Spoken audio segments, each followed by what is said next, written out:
Subcommittee will come to order. Good morning, everyone, and welcome to a hearing to which the appropriate official shows up. It's an inside joke. This morning, we welcome the Director of the Federal Bureau of Investigation, Christopher Wray, in his first appearance before the subcommittee to discuss the FBI's fiscal year 2020 budget request and related issues.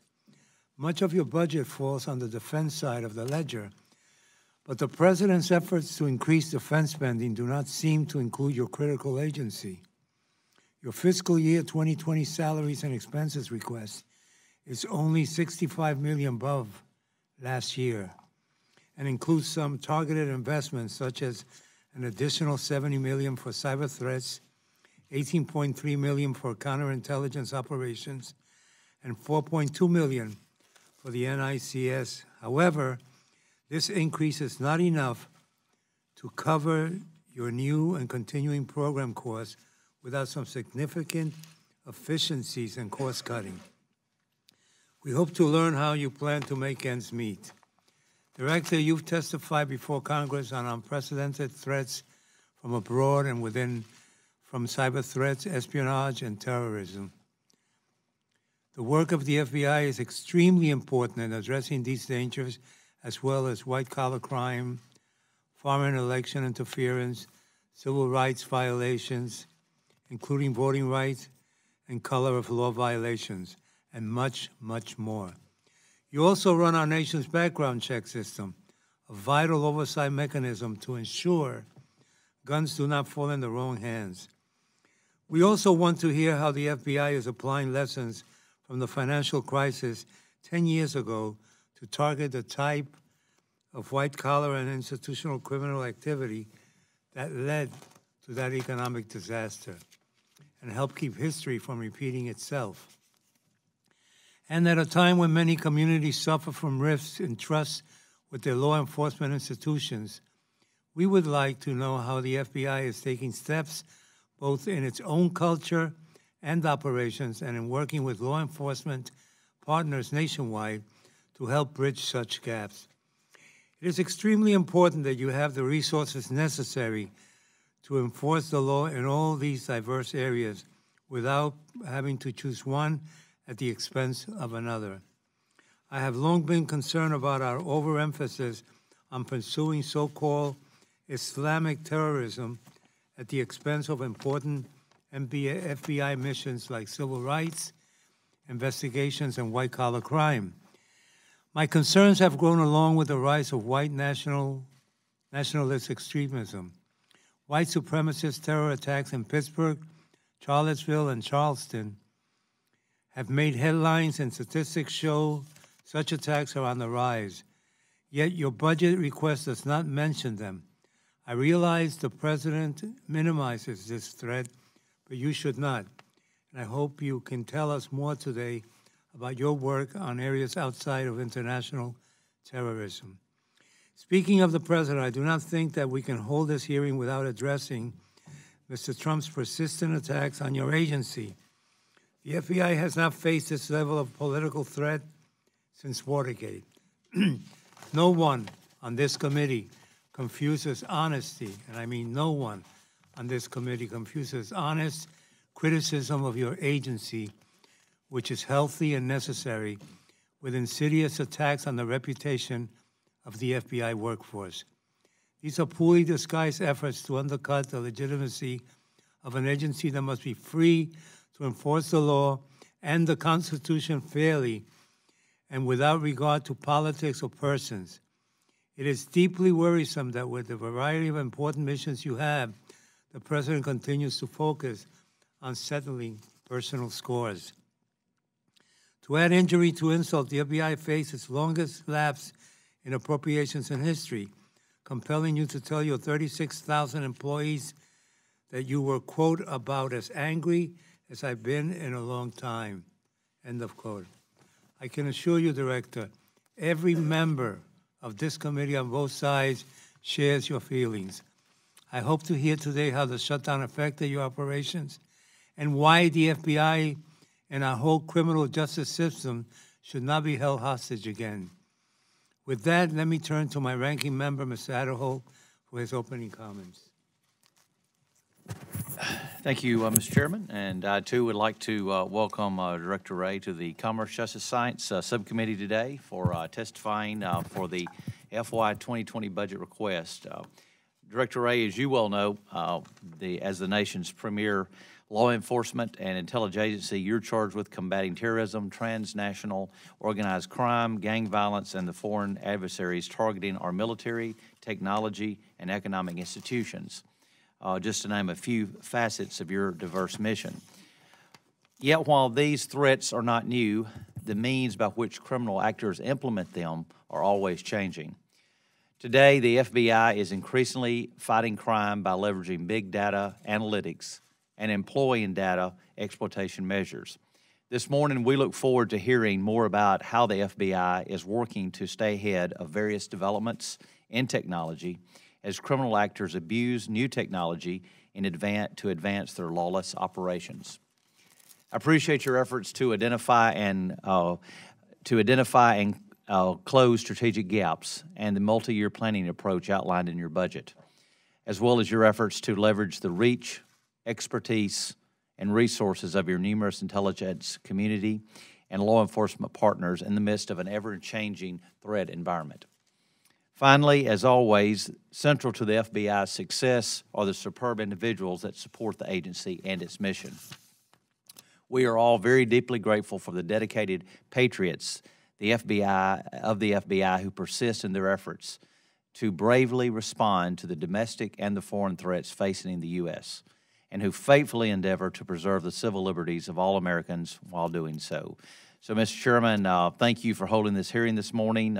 Thank you, Director, for being here, and I yield back. Thank you, Mr. Adderholt. Mr. Director, it's your turn now.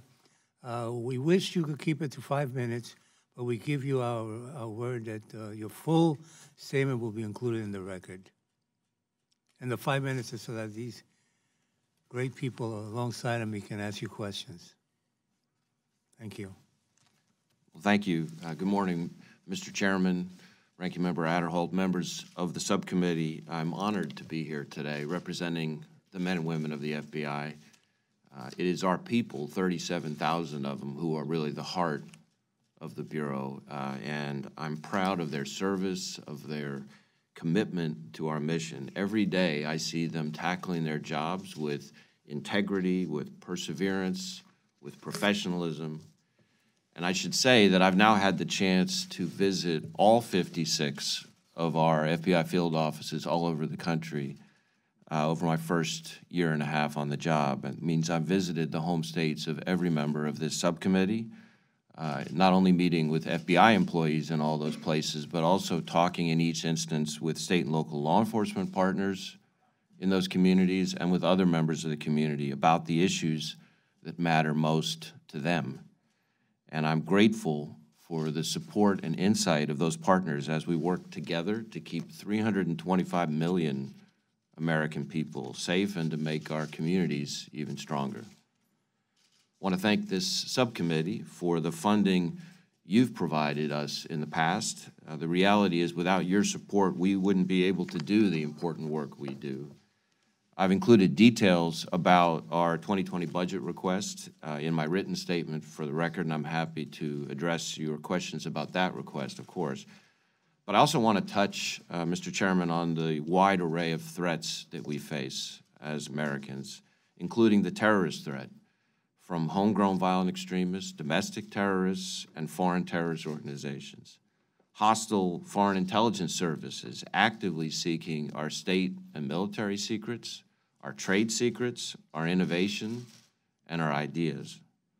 The scourge of gang violence and other violent crime, complex frauds, and transnational organized crime. Crimes against children, human trafficking, and the opioid, our cyber epidemic, and the list goes on and on. And increasingly, the repository for everything that we use and share and manage, the more we need the best tools and the most creative ways to combat this cross-cutting and growing dimension of the threat. which leads me naturally to the problem that is known throughout the law enforcement community as going dark. It is by now patently clear that those who is, after all, an important part of our mission at the FBI, but it just cannot be an acceptable end state for companies to carve out, even unintentionally, an entire unfettered space for rogue actors, terrorists, and criminals to hide and do horrible things to innocent people. This country is home to a world-class technology sector, and I believe that sector can and should work with us in pressing forward together to find solutions. We cannot afford to be complacent.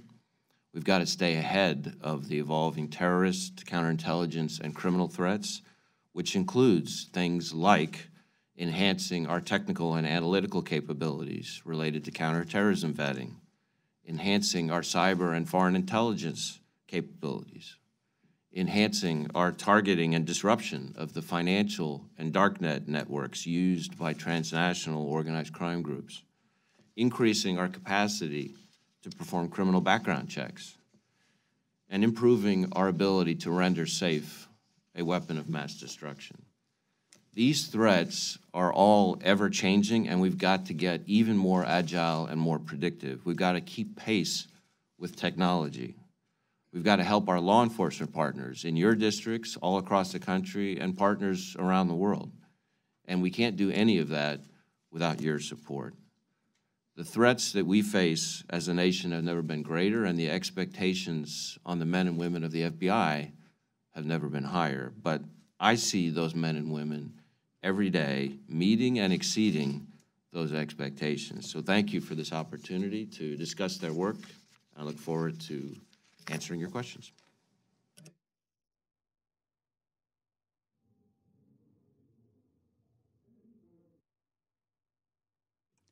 In our conversation prior to your appearance here, you told me that you had reinstituted or expanded on visits to different places and conversations with new agents and current agents to remind them what happens when government does not treat its people fairly, citizens fairly, and including visiting the Holocaust Museum. So I want to commend you for that, because I think that that's something that shows what the FBI should be thinking about as it fights the fights that it has to fight.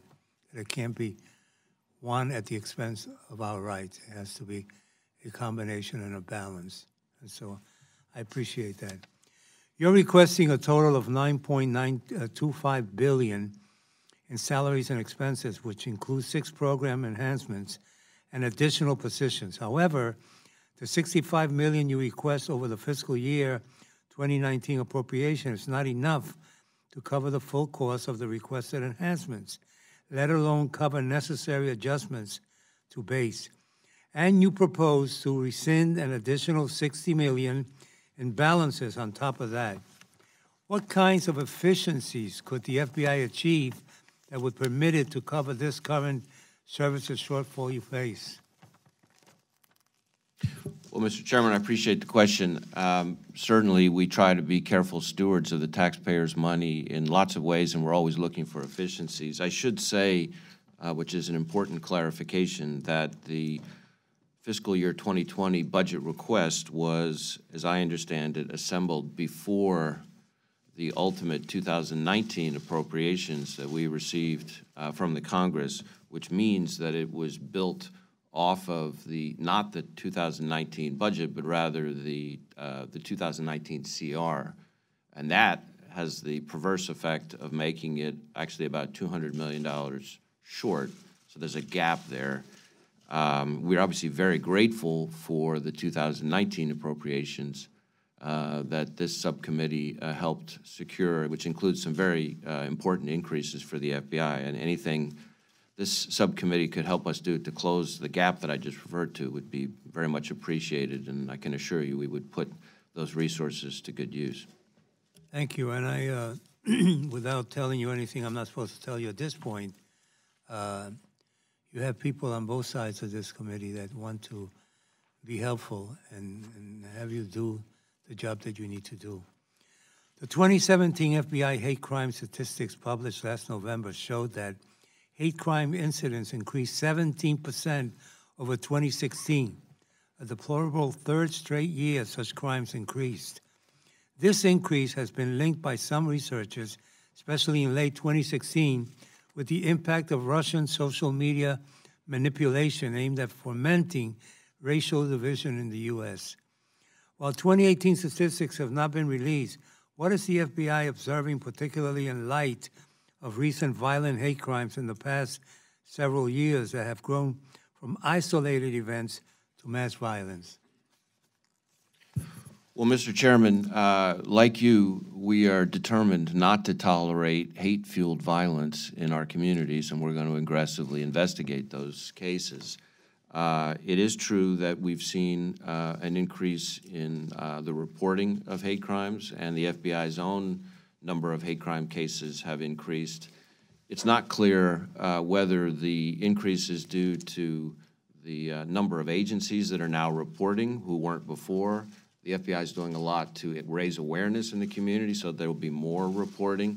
So I think it's a good thing that there's more reporting, but certainly we're concerned. We have brought a number of hate crime cases recently, including just last week, actually. We secured the 29-count hate crime guilty plea from an individual connected with the Charlottesville incident, for example. And not that long before that, we had 8 defendants charged involving the Rise Above movement for rioting charges for the violence that they had caused during various rallies.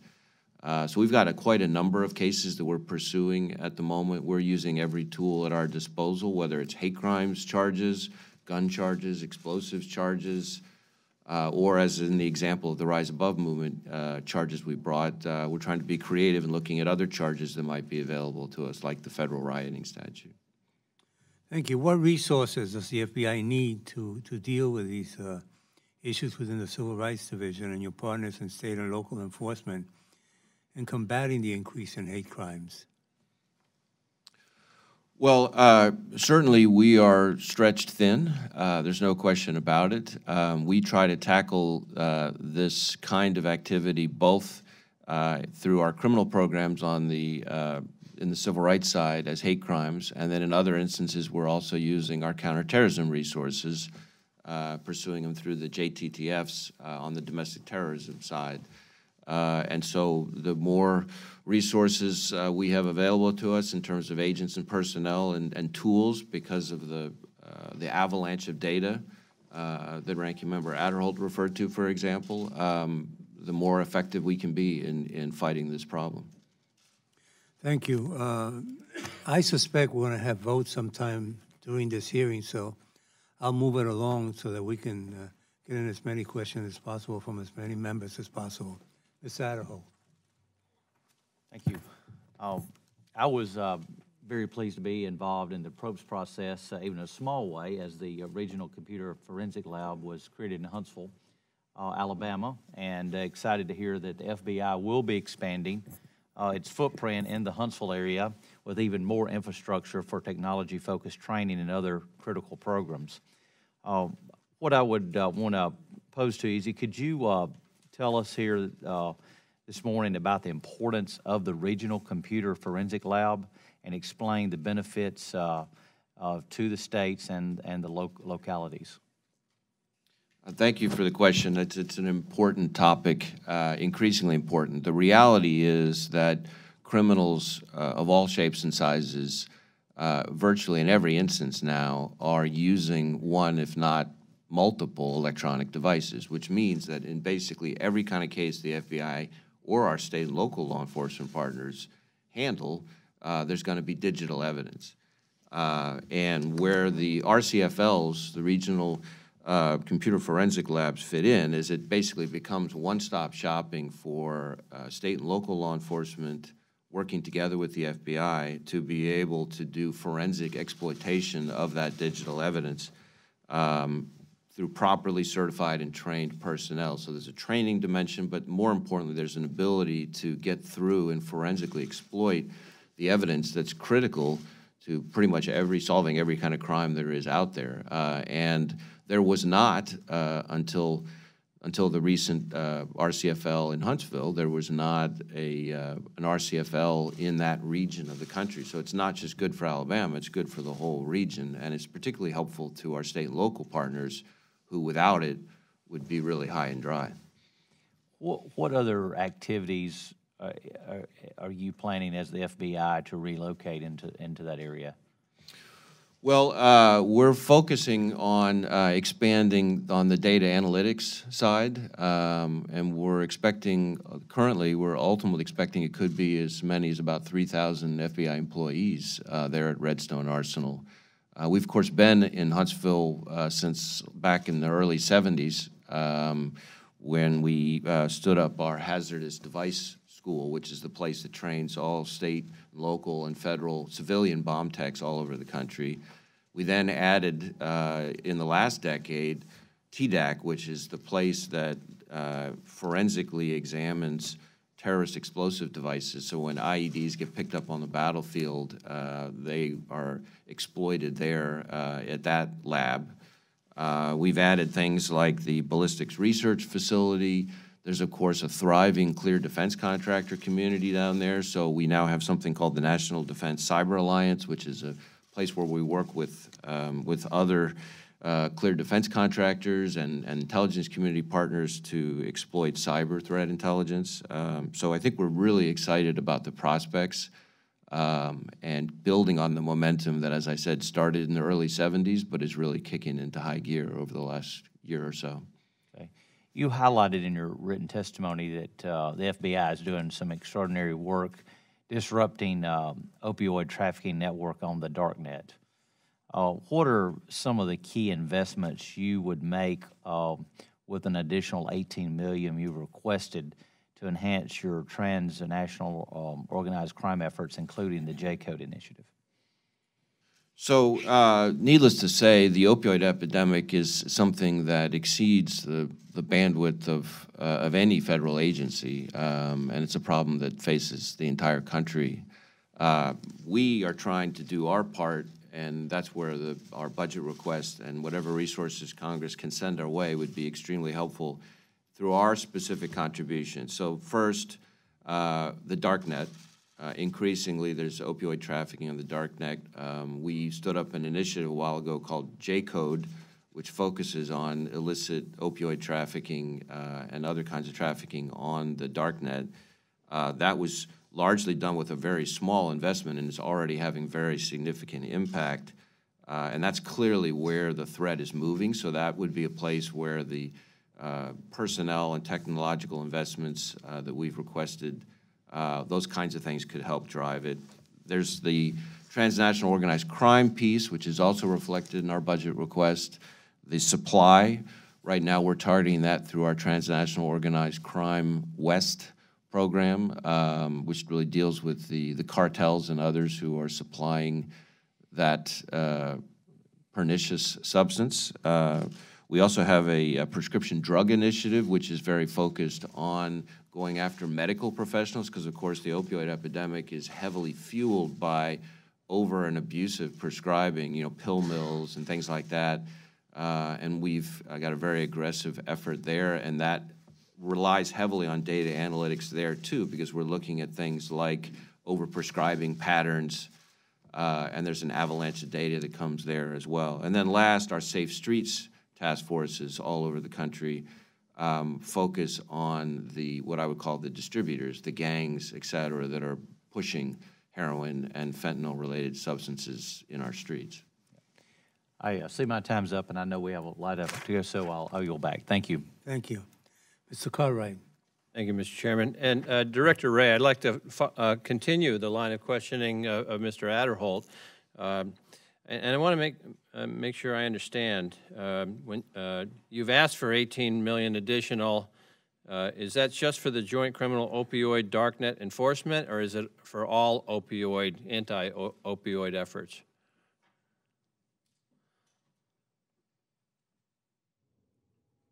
I think hang on a second, let me check with my CFO here.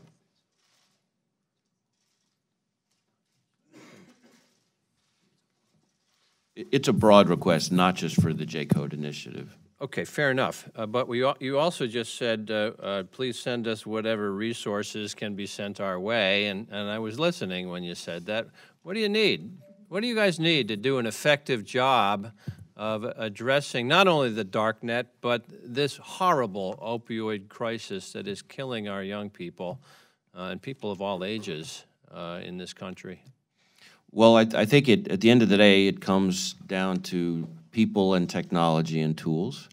Our budget request highlights some of the things that we thought were of the highest priority and highlights the nature of the problem.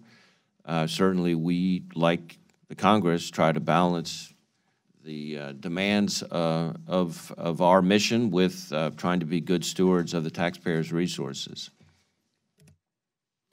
All right. I also want to ask you about the FY 2020 request for 33 positions, including 3 special agents and $70.5 million to enhance cyber information sharing abilities and increase cyber tools and capacities. It's the same question, Director Wray. Is that enough, or do you need more than that? Well, I can assure you, Congressman, that whatever resources you were to make available to us on the cyber mission could immediately be put to good use. The cyber threat is grown in its range of actors, from nation states to criminal hacktivists, global crime syndicates, the range of attack methods, whether it's botnets, ransomware, DDoS attacks, et cetera, and the range of targets ranging from Fortune 100 companies down to startups out in Silicon Valley. So make no mistake, it is a significant challenge, and it exceeds the bandwidth that we have at the moment.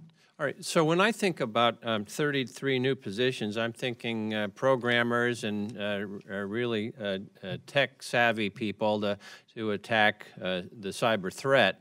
But I'm also wondering, do you not outsource a good deal of that to companies that specialize in cyber threats? Well, I wouldn't say we outsource exactly. We do partner with the private sector. And of the 33 positions that we've asked for, I think 25 of them would be data analysts, which gets back to this, this theme that we've already discussed a little bit here about the importance of data analytics. So let me just put a little context around that, because I think it affects all the areas that we've asked about. The Las Vegas attack, so take that outside of cyber for a minute, the mass shooting in Las Vegas. That one case, a big case to be sure, tragic, horrible case, 1 petabyte of data. Now, 1 petabyte of data, if you're like me and not like my kids, you think petabyte, I don't know what petabyte is. More than a terabyte. The library, the entire Library of Congress, has 7 petabytes of data. So Las Vegas, one case, had about 1/6 of the entire Library of Congress. Just a few years ago, we were ingesting annually about half of what the Library of Congress has annually. So for us to keep up with it, we're having to do things right now, like in Las Vegas, like in Boston, where we've had to take the digital evidence and fly it clear across the country to Quantico, whereas if we could have more of the resources that we're asking for, it would enable us to be more forward deployed in terms of marshaling some of this information. So that's an example. Final question is about H.R. 8. We just passed a bill for universal background checks with a list of specific sensible exceptions. Question is, would a universal background check requirement be helpful to law enforcement in preventing and or solving violent crime involving firearms?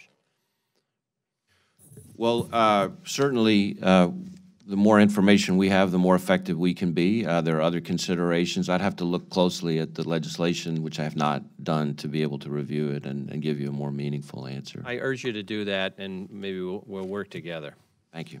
Thank you, Director, and I yield back. Thank you. Mr. Graves. Thank you, Mr. Chairman. Director, good to have you. Thank you for your work. Thank you for the Bureau's work. I know it's a tremendous task each and every one of you deal with each day, and it's good to have a Georgian with us as well today.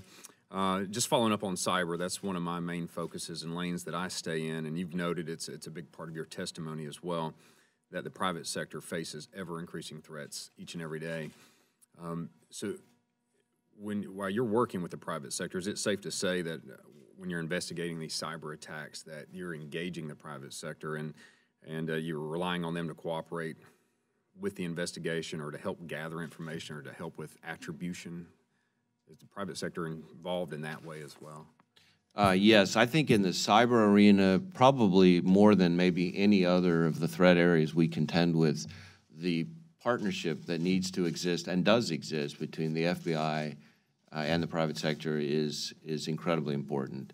The reality is that the most effective defense against cyber threats is prevention and increasingly mitigation, right? In other words, as soon as there's been an intrusion, detecting it quickly and getting rid of it quickly. And that requires that collaboration. And there are a lot of things that we do in terms of providing so-called TTPs to private sector, providing information about different things that we're seeing, getting information from them about what they're seeing, forging relationships through a variety of programs, formal and informal, that we have so that we can have that bond. There's a saying that the best time to patch the roof is when the sun is shining, and that's the approach we're trying to take with the private sector in that space.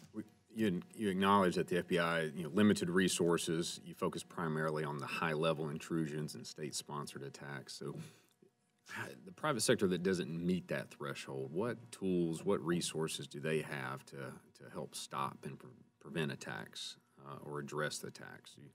What do you recommend there? I feel like we're a little short. Well, there is a swath. I think you've picked up on a very important point, which is in some ways where things like this RCFL that we were talking about with Congressman Adderholt is so important. There is a swath of cyber-enabled criminal activity that is affecting businesses that is essentially below the level of the most sophisticated stuff that the feds typically take on, but above the level that currently is in the range of most state and local law enforcement. Where these RCFLs fit in, and it's just one of many tools that we have, is that it's providing resources and capabilities to state and local law enforcement to sort of move up market, if you will, in terms of the kinds of things they can reach. And it's also, the old saying about teach a man to fish. We're training them at the same time, which then makes them even more effective, and they can train others in their departments. So in the long term, I think that will help us capture that gap that you're alluding to. Well, you may be aware, I've been promoting a concept of active cyber defense, allowing the private sector to engage outside of their network to prevent an attack. And the Cyber Fraud and Abuse Act hasn't been updated in decades, and I feel like the private sector is limited in what they can do. I'd love a commitment from you to be able just to work with your team, your staff, to walk through some of the challenges, maybe walk through the policy I proposed and how we might be able to enable the private sector to have a few more tools at their disposal instead of a passive approach and additional defenses, maybe being able to actively defend their network. If I could just work with your team on that a little bit, I'd appreciate that. We'd be happy to work with you and take a look at any ideas you have. I do think that that over the next 10 years, the partnership that's going to have to exist between law enforcement and the intelligence community and the private sector in the cyber arena in particular is going to be a significant paradigm shift, because otherwise we're not going to be able to stay ahead of the threat. Right, ever-increasing threats and successful attempts every day. One final question, Mr. Chairman. As the Republican leader of the Financial Services Committee, there's been this issue develop over the years and a lot of controversy about the location of the FBI headquarters. Can you bring a little clarity to us? We had a lot of debate with GSA just a few weeks ago about this, but our understanding is that the Bureau believes that the best approach to meeting the demands of the Bureau is to rebuild at the current location and site. Is that correct? Yes, this is obviously an important issue to the men and women of the FBI, as well as to the American public. A little context, when I worked in the FBI building a lot on 9/11 and in the years after 9/11, the building was in bad shape then. I can assure you it hasn't gotten better since then. When I came into this job, the previous project had already been canceled, so I wasn't involved in that part of it. So I came into it with a blank slate, and we took a very long, careful, thorough look, and it is the FBI's view that the best balance of equities for the men and women of the FBI is to be here downtown, ideally in our current location, that building a new building, not trying to renovate the old one, building a new building in that location gives us the ability to both have a level 5 security facility to significantly grow the number of people we can have there, but also, and this is incredibly important, also make sure that our folks are within close proximity for the hundreds and hundreds of meetings that they have every day with their partners, all within about 1.5 miles of our current location, starting with, of course, across the street at the main Justice Building. And so the ability to do that is something that we think is important. I think that's the best choice for the American people as well, thousands of whom visit the FBI building every day to see the FBI Experience Tour. And that's an important part of the transparency that I think needs to exist between the FBI and the taxpayer and the American public. The decision was based on what's best for the Bureau, the security of our country, and not because of political pressure. Correct. Thank you, Mr.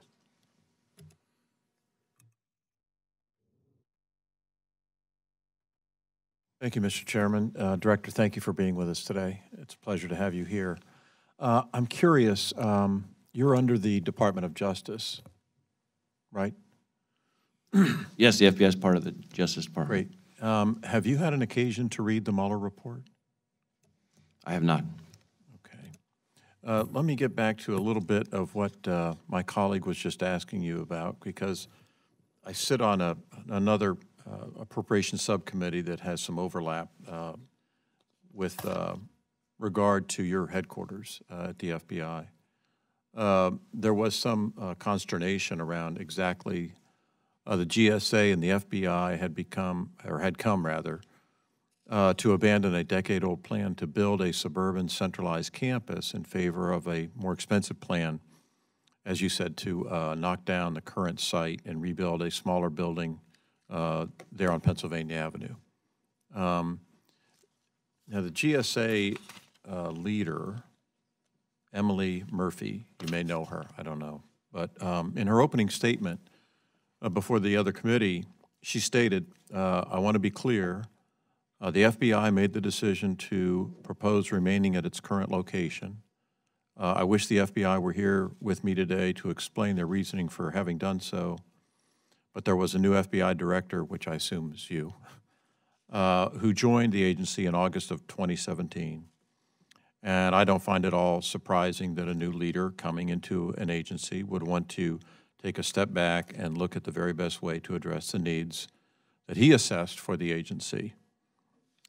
She is talking about you, I assume. I assume so as well. Great. You just addressed a little bit about, what was that ultimately your decision to abandon the prior idea of going to a campus location and stay downtown? It is absolutely the FBI's view, the FBI's choice, the FBI's preference to build a new building, a bigger building, not a smaller building, at our current location, which would allow us to, as I said, improve security, build a state-of-the-art facility, add the number of people in terms of consolidating our footprint, and be more accessible or remain accessible to all of our partners and to the public. Was it in fact contemplated that the campus location is something that had been embraced by your predecessors, or is that not the case? I can't speak for my predecessors. I know that when I came in and I asked the question, tell me why we're not building a building here in this location, it appeared to me that people had thought that that was not an option that was available to us. So I don't know that given the choice, my predecessors wouldn't have made exactly the same choice that I'm making. Okay. Thank you, Director. I yield. Thank you, Mr. Chairman, and thank you, Director Wray, for being here. this morning, and I echo the sentiments of my colleague from Alabama about the ever-expanding footprint that the FBI has in Alabama, and so we're grateful for those efforts and want to continue to be a partner in that. But I want to spend my time talking about the almost 2 pages in your written testimony that are specific to crimes against children, child exploitation, and sex and human trafficking. I've been working with the Department of Justice in my other role on the Judiciary Committee to look at ways that we can enhance our laws. Unfortunately, we had a package of bills that moved by voice vote here in the House and failed in the Senate at the end of the last Congress. And I was very disappointed in that because I felt like this was providing you, law enforcement, with even greater tools to go after these horrible predators who are seeking to do harm against children. So I wanted to give you an opportunity, since you only had 5 minutes, to give us a summary of your testimony. Again, this is important to all of us on this committee. This is important to this legislative body to make sure that we're doing all that we can to eradicate modern-day slavery and particularly crimes against children. So I want to know, as a policymaker, as an appropriator, as a member of the Judiciary Committee as well, number one, give us it's in your testimony, I understand, but give us a recap on your efforts to work with law enforcement across this country to eradicate these horrific crimes, but also give us suggestions as to how we can be more helpful in assuring that you have every tool necessary to help eradicate this. Well, thank you for the question. This is a topic that is not only a high priority for the FBI, but it's something that is near and dear to my heart personally. One of the few pro bono projects that I was pushing in private practice at the time that I was nominated for this position was to try to look for ways, which I don't think has historically been done much in the private sector, to help the victims of human trafficking. The FBI tackles this problem through multiple programs, multiple weapons that we bring to bear. We have our VCAC program, our Violence Crimes Against Children program, is the program that kind of manages the effort primarily. We have 81 child exploitation task forces around the country where we work with state and local law enforcement and other folks. We have 18 human trafficking task forces on top of those. And it's important, I think, for people to understand that it's not just immigrant victims. You know, the majority of human trafficking victims in this country are actually U.S. citizens. And I think your use of the word slavery is spot on. I mean, frankly, I struggle for words to capture how horrific this is. I mean, it's downright medieval in 2019 that activity like this can happen. And barely a week goes by where I'm not hearing about our successes in taking down some sex trafficking, typically child sex trafficking network, where we're recovering. You know, I think the number of kids that we rescued and recovered last year, I think, was, you know, well over 100. And some of these kids are just horrifyingly young. It is not something that the FBI does alone. We do it with federal partners. We do it with state and local law enforcement. We rely heavily on our victim services division because there's obviously a huge victim impact dimension to this. So we try to work on how we can position these folks, especially the kids, to have at least some semblance of a normal life after this is all over and done with. We try to work with social services providers. So I think it starts with the Congress and members like yourself kind of raising awareness, and then working, you know, all the different tools that we've asked for in our 2020 request in some way end up touching on this. The data analytics piece, the transnational organized crime piece, all those things tie in, among other things, to the human trafficking piece as well. From a resource budgetary standpoint, do you feel as though you have the resources that you need in order to carry out these programs? Well, I would say I'm very proud of the hard work that our folks are doing and the successes we're accomplishing with our partners. But there's also no question in my mind that if Congress were to send more resources our way to deal with this problem, those people would be busy immediately. Okay. Thank you for your service to our country and your family as well. We very much appreciate that. Mr. Chairman, I yield back. Thank you. Ms. Meng. Thank you, Mr. Chairman, and thank you, Director, for being here and for your service to our country. I wanted to ask about the underreporting by local law enforcement of hate crimes. It remains a major problem. According to ProPublica's Documenting Hate Project, thousands of local law enforcement agencies choose not to report hate crime stats to the FBI at all. And a separate investigation revealed that 120 federal agencies have not complied with mandates to submit hate crime data to the FBI, and also reports that the FBI itself does not regularly submit hate crimes it investigates to its own database. Just wanted to know, what is the FBI doing to improve the situation, to bring not only local law enforcement agencies, but also federal agencies and FBI itself into compliance for reporting hate crimes? Well, first I would say you are correct that there has historically been underreporting of hate crimes throughout this country. I think the good news, that's the bad news. The good news is that there's been a very positive upward trend in terms of the number of agencies that are reporting. We're still not where we need to be in terms of getting our arms fully around the scope and extent of the problem, but it's definitely moving in the right direction. And I think the statistics reflect that. We at the FBI are trying to do a number of things from a sort of outreach perspective, working with partners to try to raise awareness and help our partners understand why it's in everybody's interest for the information to be reported. For the most part, crime statistics, whether it's hate crimes or other types of crimes, our pitch to the law enforcement community is we're all better off if we have the actual data and the actual facts. Otherwise, what happens is people start trying to analyze the issue based only on media reporting, which is not necessarily reliable. And so, good or bad, we think it's in the best interest of the profession and therefore the country to have complete and accurate data. And so we're committed to trying to ensure that. Yeah, I appreciate efforts for increased outreach and raising awareness. I think that's great.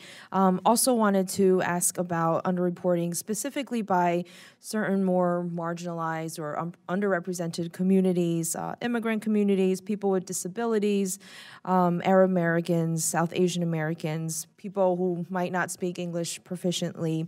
Many of these communities don't report, they can't report, or they don't feel safe reporting. How is the FBI engaging or doing outreach with these communities? And we work together in my district to have seminars and workshops with the FBI, for example. And also with the rise of immigration enforcement activities, how is the FBI countering the fear that some of these victims might have and still encouraging them to report their crimes? Well, certainly I believe very strongly, and I think most people in the FBI believe very strongly, that the better we know all of our communities and the better they know us, the better we can protect them and uphold the Constitution. And there's all shapes and sizes, some formal, some informal, of community engagement with all the communities we serve. And I say that now with the benefit of having been to all 56 field offices, and in the vast majority of them met not just with state and local law enforcement partners, but also with community leaders. So I've gotten feedback directly from community leaders from all different corners of the country. And the feedback I get there is that they appreciate the engagement that our offices are doing. We're always looking for new and better ways to do that. We're never satisfied, but I think we're moving in the right direction. And we're doing things like our FBI Citizens Academy will often include people from a wide variety of backgrounds and communities within the broader community. And those folks then stay involved and then help recruit and bring more people in. And they get to understand the FBI and law enforcement in a way that's, I think, very helpful in then increasing the likelihood that when they're the victim of a crime, they're going to reach out and say so because there's a greater level of trust. I think that's the goal.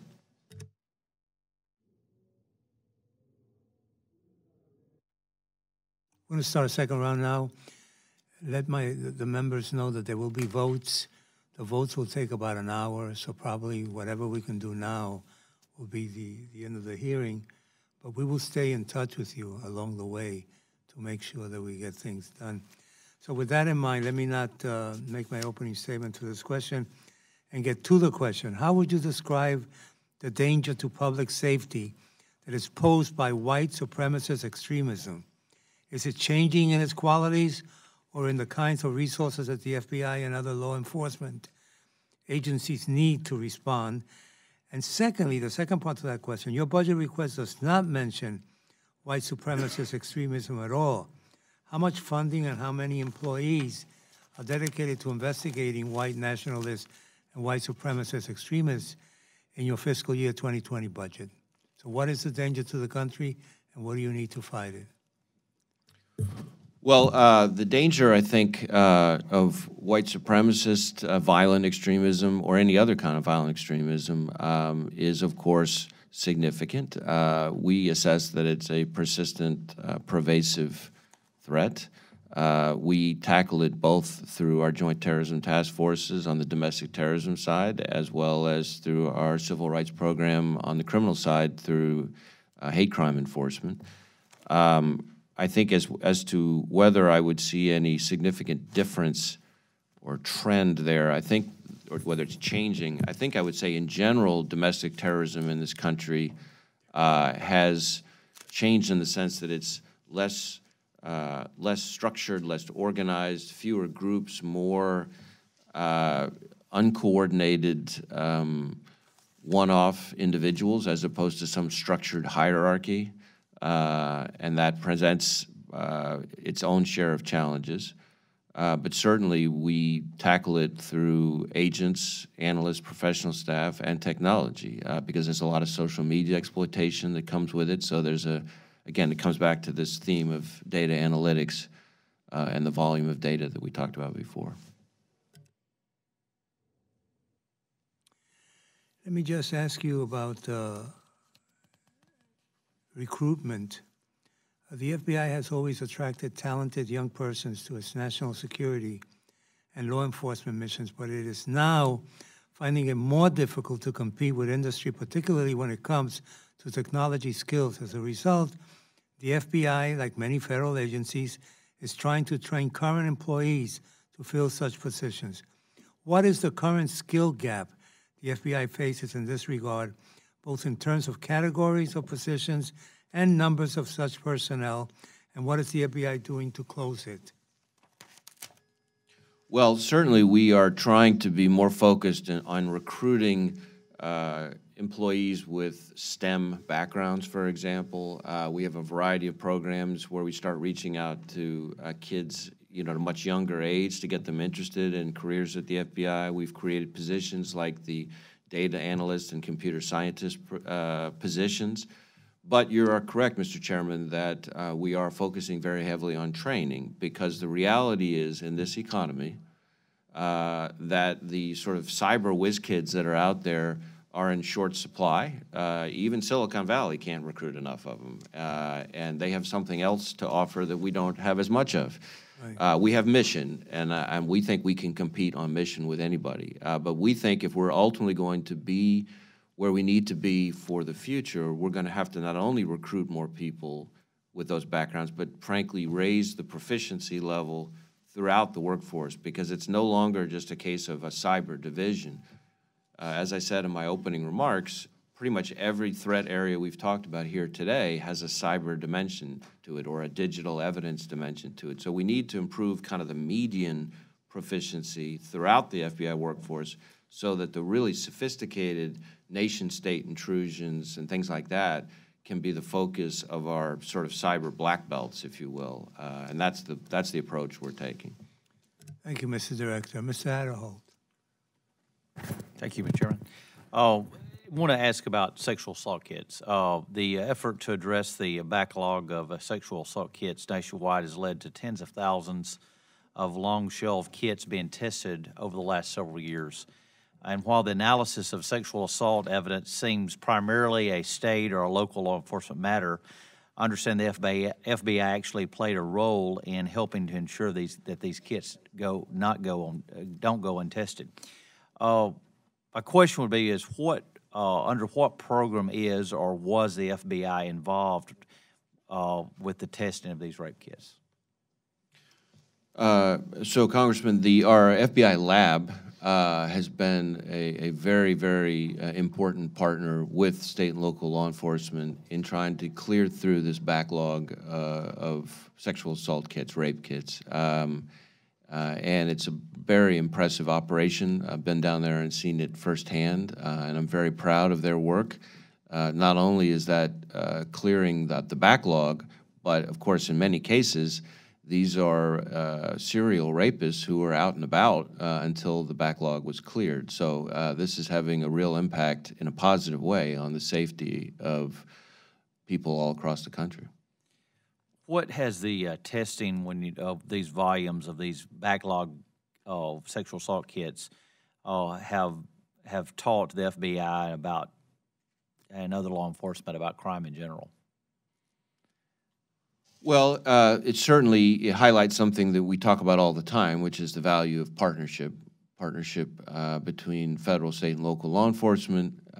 It's also taught us a lot about the value of the forensic skill set that's required to address all of the criminal threats we have. And of course, it's highlighted the importance of DNA in particular, which is a place that has become an indispensable tool in this country, both for catching the guilty, but also for exonerating the innocent. I'll quickly just move on. Rapid DNA. It's a term that's used to describe the fully automated process developing DNA profile from a cheek swab without a human intervention. Can you talk about the goal of the FBI's Rapid DNA initiative? We're very excited about Rapid DNA. Essentially, as you say, Rapid DNA would allow for much, much faster and more agile and nimble DNA testing for the same kinds of results I was referring to just a second ago. We're trying to be very thoughtful about how we build up to this. Right now, we're moving in a direction where we're starting to use it in booking stations, in the more stable platform that provides. Ultimately, but that's the key word, ultimately, we're not there yet, we want to be in a position where it can be used at crime scenes. But that's not where we are yet. And that's got to be done very carefully because we know there will be court challenges and other things. We want to make sure that this very exciting, very promising technology to protecting the American people and upholding the Constitution is preserved and doesn't take a stumble by us darting out of the starting gate too quickly. But I know that talking to my state and local law enforcement partners, that we're all very excited about what this could mean for the profession and the country. Thank you, Mr. Chairman. Thank you. Mr. Cartwright. Thank you, Mr. Chairman. Director Wray, you and I briefly touched on H.R. 8, and thank you for agreeing to work with me as you go through it and think about the ramifications on what that means for your agency. I also wanted to ask you about H.R. 1112, which is the closing the Charleston loophole bill. Same question. Have you had a chance to review that and think about the ramifications for the FBI? I'm afraid I have not had a chance to review that particular piece of legislation, but I'd be happy for us to do that. Review it, that is. let's go over that offline, shall we? But it struck me as odd the Trump administration has come out against both H.R. 8 and H.R. 1112. And obviously, they did not ask you to review those things. Otherwise, you would have done it by today, I assume, with a view toward how that would affect FBI operations. Well, just to be clear, I'm saying that I personally have not reviewed either of the pieces of legislation you're referring to. I don't know for sure whether somebody in the 37,000 person workforce that we have might have reviewed and provided an assessment of the operational impact. Well, they're not terribly long bills, and I understand you're a graduate of the Yale Law School, and I understand that is an accredited law school at this point. Last time I checked, yes. Let's work together, and maybe you can give some context yourself to the White House on whether it ought to be opposing those bills. I also wanted to talk about FBI morale. And the reputation of the FBI. The FBI's seen really more than its fair share of negative press coverage over the past several years. The administration has really gone to unprecedented lengths to criticize and undermine the FBI as an institution and several of its employees specifically. I am concerned about potential political polarization of the FBI. We don't want to see that. The FBI works for all Americans, and I know you understand that. And I know that the men and women of the FBI are resilient, professional, hardworking, and largely able to focus on their mission even while subjected to unfair criticism. Here's my question. What is your sense of the morale right now of the FBI and its employees in light of what I think are unfair attacks? Well, as you say, the men and women of the FBI are resilient, and I could give you story after story, having gone now to all 56 offices and met with all of our employees in all those places. I would tell you that while there's plenty of opinions out there about the FBI, the opinions that I encounter from our partners, federal, state, and local law enforcement, from prosecutors, from judges, from community groups, from private sector organizations, from the workforce that we're recruiting, has frankly been uniformly positive. In fact, in a way that I think is a good measure of morale, do you know that since October, we've had more people applying to be special agents of the FBI since October than all of the prior fiscal years. So that says, I think, good things Pretty good about leading the morale. indicator there. Well, good. Well, tell me, do you believe that public confidence in an agency is impacted when an elected official relentlessly attacks an agency and its members and tries to undermine its credibility? Do you think there's any effect of those things? You know, I don't think it's really my place to be weighing in or commenting on political speech and social media. Those things have their place. I'm focused on us getting the work done. I think that's what most of our folks are doing. And the results I see there are not only strong, but improving all the time. I'm certainly glad to hear that, Director. And thank you for your coming today and your testimony. I yield back, Mr. Chairman. You, Mr. Graves, and by the way, before I go to Mr. Graves, I'm glad you keep saying 56 places that you went to, because it's been my mantra that there are more than 50 states under the American flag. Thank you. Director, thank you again. No question, just really want to commend you and your team, and particularly the personal attention that Mr. Haley gave to myself and others earlier this year, including my family, as we came to visit headquarters and enjoy the new, I guess, tour that's available. And I must say it's inspiring. If there's one thing that maybe is assisting with the new recruits or attention to wanting to join the Bureau, maybe that was it, because it's really inspiring as to the work and the history of the FBI and the challenges you face. But I just wanted to thank you and your team, and Mr. Haley in particular, for their attention to us. But thanks for joining us today. Thank you. Yield back.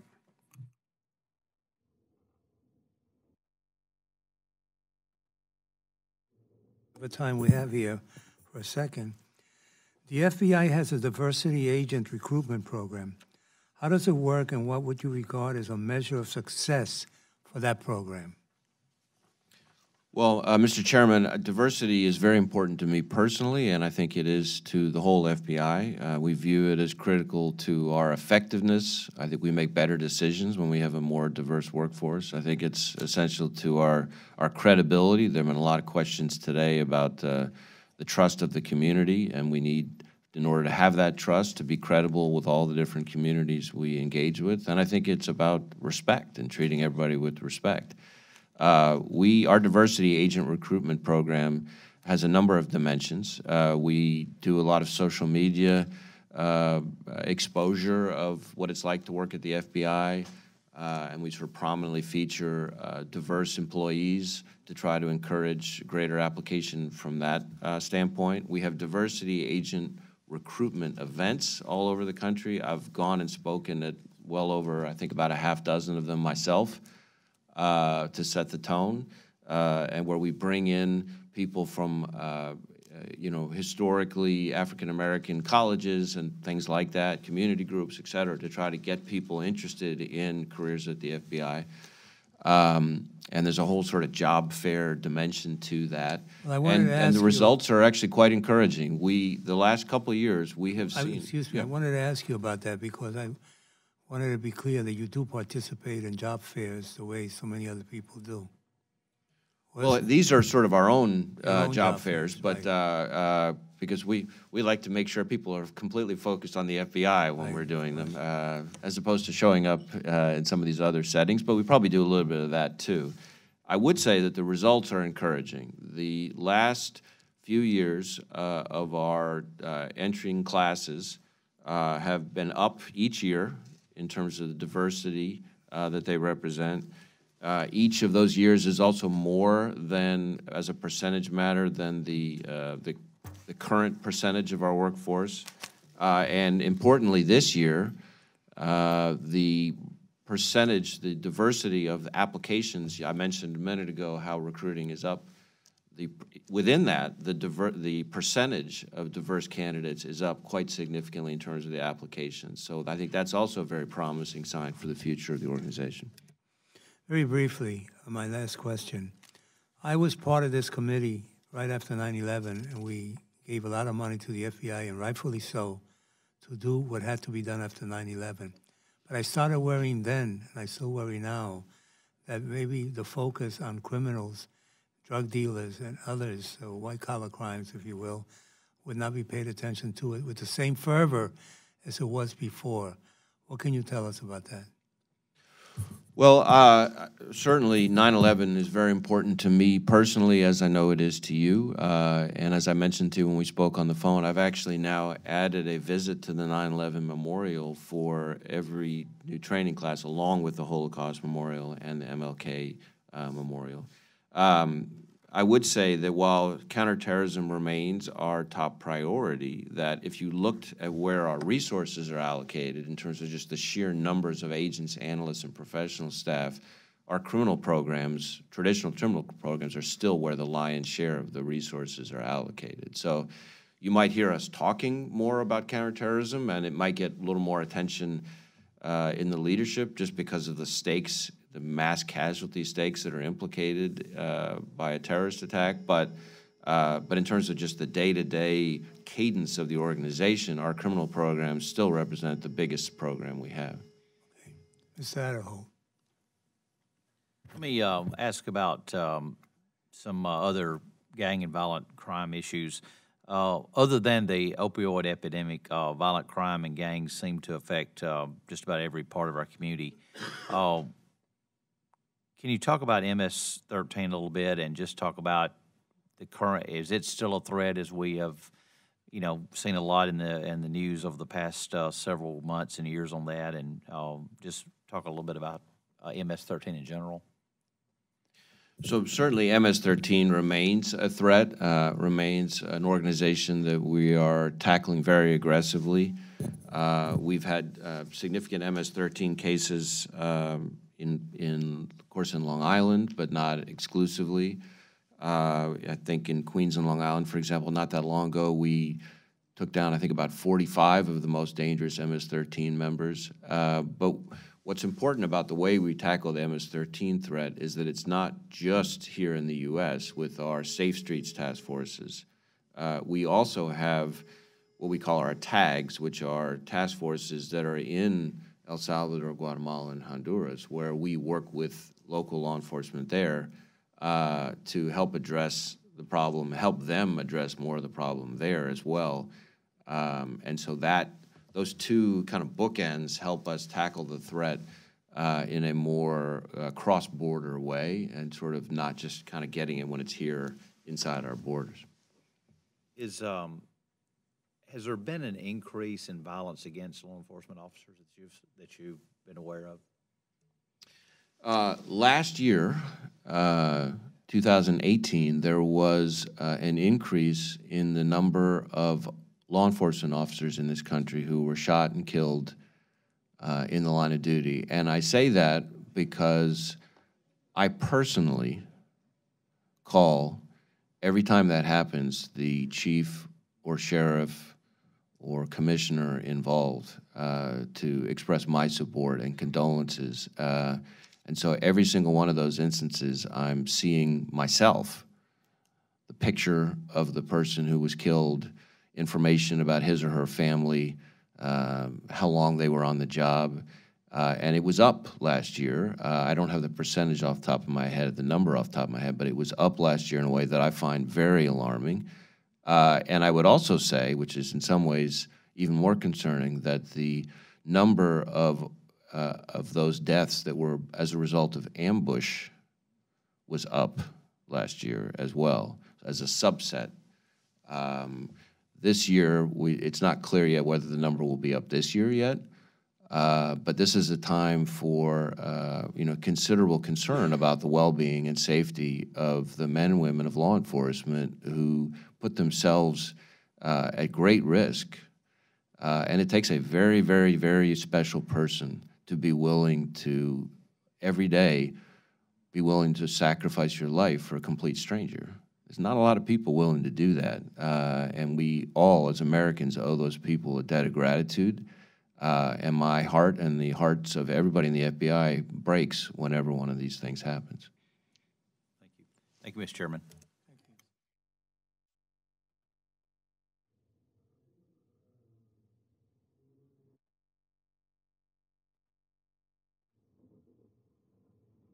We want to thank you, Mr. Director, for coming before us today. Your agency is one that has our respect. When we disagree with you, we tell you in a diplomatic way to make changes throughout our history. My personal history on this committee, and I know the other members, the FBI at times has had difficult relationships with different communities. It did so in Puerto Rico for many years, and Director Wray opened up those files for people to see, and then changes were made to make sure that that didn't happen again. And so you can tell the members of your workforce, your agents, that we respect them and we will do whatever we need to do to make sure they do the right job and do it properly, but do it with the support of Congress. And that's very important, and we thank you for your testimony. This meeting is adjourned.